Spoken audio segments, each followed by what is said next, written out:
Oi gente, eu sou a Carol Baldner da Madame Vintage e hoje eu e a Bruna Pepper vamos falar sobre um assunto um pouquinho diferente que a gente ainda não tratou aqui na segunda ética, que é o lixo zero. Hoje eu quero abordar com vocês um tema sobre o lixo, né? O conceito lixo zero. O que é o conceito lixo zero?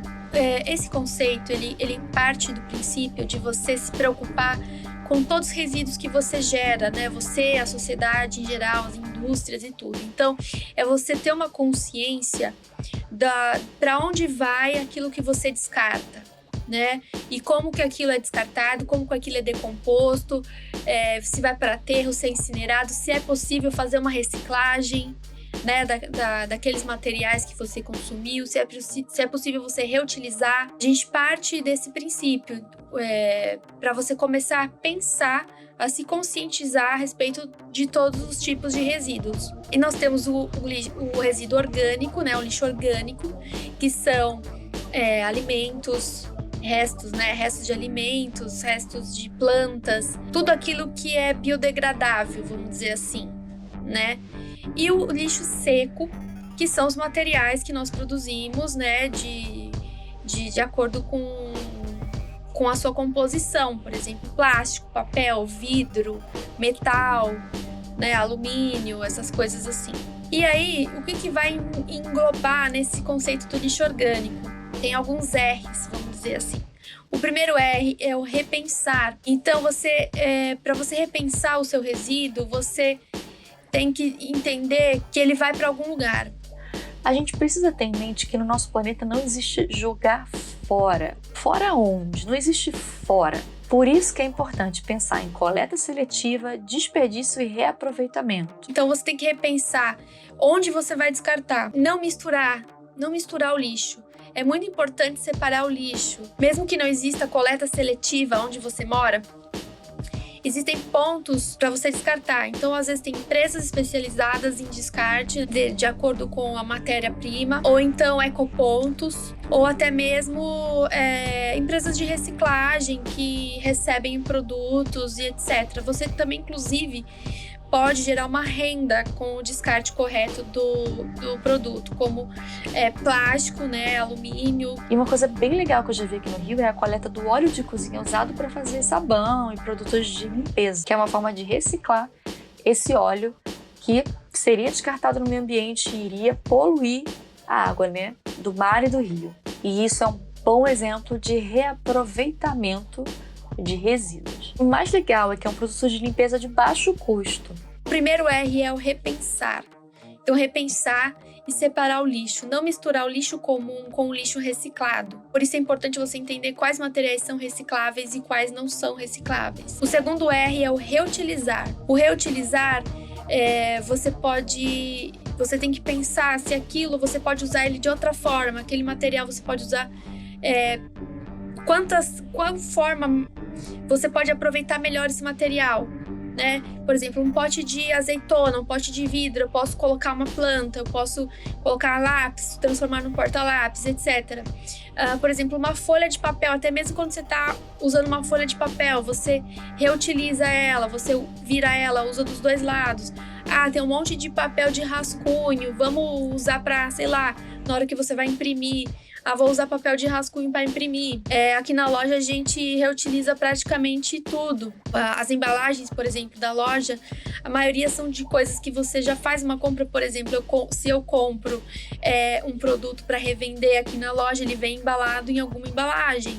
Então, eu reutilizo essa embalagem, né? A gente tem até uma etiquetinha de papel reciclado que vai falando que desculpa que a caixa não está tão linda, maravilhosa como uma nova, porém ela está sendo reutilizada, ela está sendo usada até o fim do ciclo dela. E esse exemplo que a Bruna citou de reaproveitamento de embalagens também acontece aqui na Madame Vintage. Então, assim, é reutilizar. Não só você fazer um trabalho bonito de upcycling ou de reciclagem, mas também reutilizar ao máximo, você usar o máximo do tempo de vida daquele produto. Tá? Então, reutilizar é o segundo R. O outro R é o reduzir. Então, aí começa a pensar para eu gerar o mínimo lixo possível. Você tenta reduzir, por exemplo, aqui nas embalagens, a gente Antes usava saquinho, né, para cada peça de roupa. Hoje em dia a gente conseguiu reduzir esses saquinhos, né? Não é mais necessário a roupa embalar dentro de saquinho. Você pode deixar ela protegida com papel, certo? Ou então com a nossa eco bag, com tecido. Então, assim, gerar o menos lixo possível que você conseguir, né? Então, pensar mesmo naquilo. Eu preciso disso, eu preciso colocar isso aqui, preciso gerar esse lixo, né? Eu preciso... Enfim, você começa a reduzir. Então, você reduz aquilo. Eu vou no mercado, mas eu já tenho uma eco bag, tá? Mas eu esqueci, não sei o quê. Deixa sempre no carro ou na sua bolsa dobradinha, né? Você já elimina saquinhos. E o outro R é o reciclar, que é você aproveitar a matéria-prima do resíduo para fabricar o mesmo produto ou um outro tipo de produto sem encaminhar ele para o aterro. Então, assim, você reduz essa velocidade que o lixo vai pro aterro, tá? Reciclagem é muito legal, tá? É uma coisa que tá na nossa realidade hoje já, mas também é importante você pensar que nem todos os produtos são recicláveis, nem sempre todos os recicláveis são reciclados aqui, né, na nossa realidade, porque tem uma questão de custo, que às vezes você acha que tá fazendo mas isso aqui é reciclável, tá? Mas esse tipo de reciclável é reciclado aqui no Brasil, não é? Como é que é? A reciclagem é bacana, é muito legal, mas ela apenas reduz o tempo que aquele resíduo vai chegar nos aterros. Então, é importante a gente ter a consciência, tá? Do que vai para aterro, do que é compostável e não, né? O que é compostável, aquilo que retorna para a terra, né? Que é biodegradável, que retorna para a terra e vira adubo ou então vira matéria orgânica, tá? Vale lembrar que o plástico, o tradicional feito de petróleo, leva 450 anos para se decompor e que ele deixa microplástico nos rios e nos oceanos, como eu já falei num outro vídeo. E o pior de tudo é que nós já estamos bebendo água com microplástico. Triste, né? Alguns tipos de plásticos que se denominam biodegradáveis, o que acontece com ele? Se ele é de petróleo, né? Se ele não é feito de uma outra matéria-prima aí que agora já tem tantas coisas que estão testando, né? Se ele é de petróleo, raramente ele é uma coisa biodegradável, tá? Porque o que acontece? Ele vai virar um microplástico. Por mais que ele se desintegre na terra, tal, não sei o quê, papapá, ele vai virar partículas bem pequenininhas de microplástico, que são dos problemas também, né, que a gente está passando no meio ambiente, porque os microplásticos eles passam desapercebidos, né, e não tem como você filtrar eles muitas vezes. Então, com certeza a gente está tomando água com microplásticos. Os animais, quem se alimenta de animais, né, marinhos e de rios e tal, com certeza também eles ingerem, né?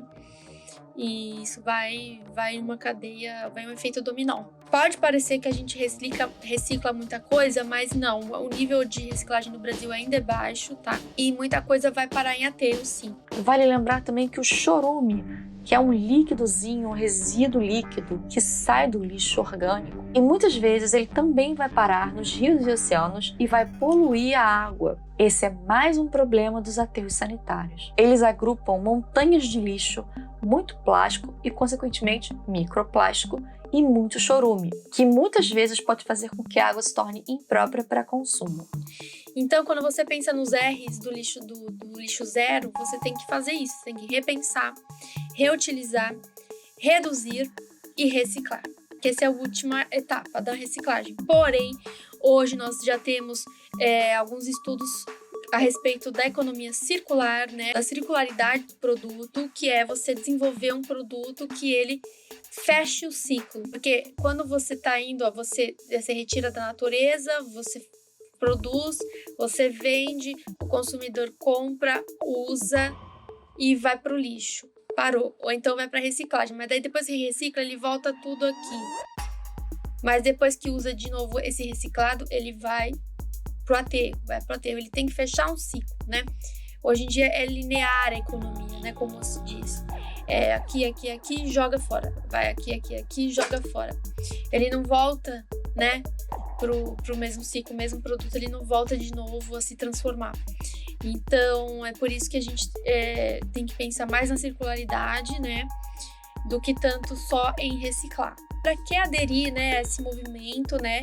Claro, esse pensamento lixo zero, esse conceito de lixo zero, ele é importante porque nossos recursos naturais são finitos, eles não podem ser regenerados ou reutilizados em escala. Ele não dá tempo, por exemplo, esse papel é de reflorestamento, tá? Mas não dá tempo de tanta coisa que você vai produzir até uma árvore nascer e crescer e virar. Entendeu? Então, assim, você produz você consome num ritmo acelerado que a natureza não consegue repor. Então, isso fica insustentável. A gente não tem uma gestão de resíduos muito bem definida, né, nos governos. Além disso, também essa questão dos catadores, do lixão, né? Muitas pessoas trabalham em situações insalubres. Tudo isso você vai tendo consciência e vai tentando reduzir esse impacto na sua vida, né? O que você pode fazer para reduzir. E também, claro, não só nós consumidores finais que temos a responsabilidade, né? A responsabilidade por nossos resíduos, né? Nosso lixo, né? Que lixo é quando você mistura o que é reciclável com não reciclável e aí vira um lixo, né? O reciclável ele é resíduo, né? Então, de quem é a responsabilidade? Das indústrias, na produção e no design dos produtos. Então, já começando no design a pensar o ciclo final desse produto, certo? O comércio, que comercializa os produtos das indústrias, tá? O consumidor, na extremidade final do sistema, que vai fazer o consumo, o uso e o descarte, e o governo para harmonizar a responsabilidade de ambos, da comunidade e da indústria. Então, assim, todos nós somos responsáveis pelo nosso lixo. É muito importante a gente pressionar também não só os nossos governantes, mas também as empresas de quem a gente compra. Você, como consumidor ou consumidora, pode escolher uma marca mais ética e pode boicotar as marcas que poluem o meio ambiente e que não são sustentáveis. O boicote também tem sido uma boa forma de ativismo. O que é mais reciclado aqui no Brasil, a taxa maior de reciclagem aqui no Brasil, é as latas de alumínio, tá? Então, latinha, a taxa de reciclagem das latinhas aqui no Brasil é 97,4%, tá? Em 2019, praticamente a totalidade de latas que foi colocada no mercado voltou para o ciclo produtivo, tá? A segunda maior taxa de reciclagem no Brasil é o papel, tá? 66,9% foi o índice de reciclagem para o papel em geral em 2019. Se a gente considerar papéis de embalagem, esse índice fica em torno de 85%, tá? Aí tem um empate no próximo, que é lata de aço, 47%, e vidro, 47%, tá? E todo mundo achando que é o plástico, né? Em terceiro lugar, então, ficou lata de aço, com 47% das latas, e elas não são tão recicladas aqui, né? 47 ainda é pouco, por ela inteira, né, ser muito reciclável, totalmente. O aço, ele é o ciclo infinito, né? Que é a lata de molho, né? De conserva e etc. E em terceiro lugar, empatando, é o vidro, para atividade industrial do vidro em geral, ou seja, vidro plano de embalagens especiais, técnico e doméstico. Depois do vidro e da lata de aço, vem a embalagem longa-vida. 42,7% foi o percentual de embalagens longa-vida recicladas no Brasil em 2020.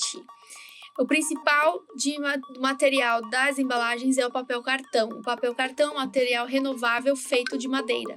Quinto lugar, o plástico, com 22,1% só. E justamente por causa dessa baixa taxa de reciclagem, a gente precisa pensar bem antes de comprar alguma coisa. E pensar em formas possíveis de reaproveitamento sempre. A gente tem que reduzir, certo? E hoje a gente fica por aqui. Até porque o vídeo tá ficando bem grandinho. Um beijo